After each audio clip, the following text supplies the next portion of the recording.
Counter offers are in the air. They've always been part of wrapping up, tightening up a contract. There's some things you got to know if a counter offer comes in, or if you're selling a house and you respond to an offer and counter offer. There's some tactics we use to make sure you get the best deal, using it as a strategy to make sure you get what you need when you sell your home, or if you're buying a home. Sometimes when you're buying a home in a seller's market, you don't get anything you want because the way the offer is shaped up, it's price, inspections, contingencies, when the seller is going to move out, meaning when you can move in, and all the associated costs involved, home warranty, escrow, transfer fees, all these other things are all tied up in an offer. Now, so the way it works is offer is presented, and if the seller accepts it, then you're in contract. You're in escrow. If it's not everything you want, the seller will counter it and says, we accept this offer subject to whatever the terms that they need. I need to move on August 15th. And then it has to be very specific who's going to pay for the PITI or the monthly mortgage after the close. It's a lot of going back and forth, and sometimes you just have to make sure that everybody's in agreement before you move forward. Now, tactically, what happens if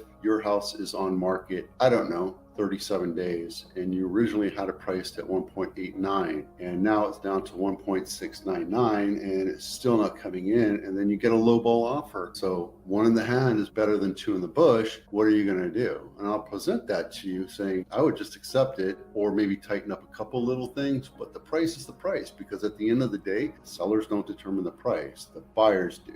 There's a pool of buyers out there, and once they've gone through your house and determined that it's too high for the condition, location, and market conditions, meaning comps, they're passing you on. And if it's on market for 37 days, that means you're overpriced based on those things. And when you get a lowball offer, that's one buyer is willing to do it. It's your side to decide if that's what you want or not. And yes, you have the right to counter it. Now, when you counter an offer, the buyer can respond one of three ways: yes, no, or let's meet in the middle. That's where negotiation comes in. That's where ego and hubris come together. That's where 99% of the houses that don't sell is because of ego, seller ego. They think their house is worth more than what it really is. And again, sellers don't determine the price, buyers do. When you overprice it, you hurt yourself. Your house sits on market for a long time, you lower the price, and then one buyer comes in with a lowball offer. Then you get pissed off at your agent because they're not doing their job. You see the problem here? The best way to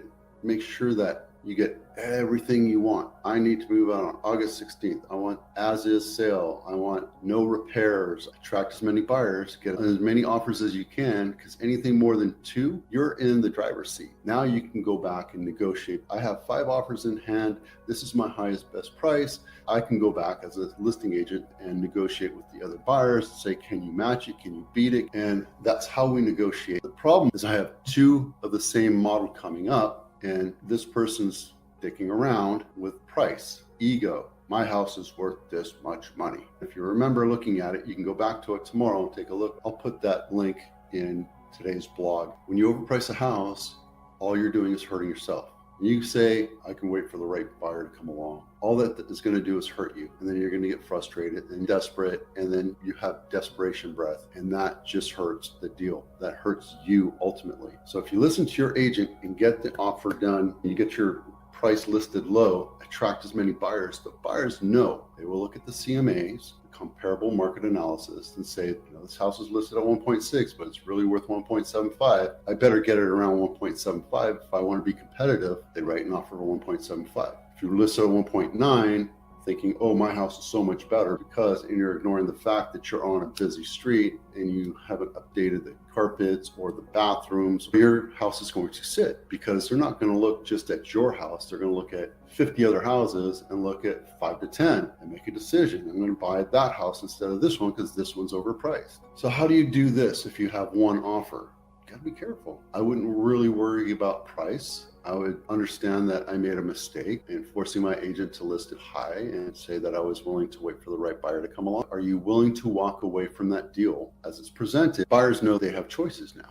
even though it's a seller's market, if they're looking at a house that's on market 37 days, they're going to throw in an offer and say, hey, take it or leave it. And if you come back with a counter offer, they might walk. If a counter offer is a good idea, yes, if you have 5 or 6 or 7 offers, you're in the driver's seat. But if you only have one offer because you overpriced it, I would say just take the offer or don't accept it at all and be done with it. But then you're wasting the time of the agent. This section of this episode is brought to you by the Home Inspection Checklist. If you haven't done so, please download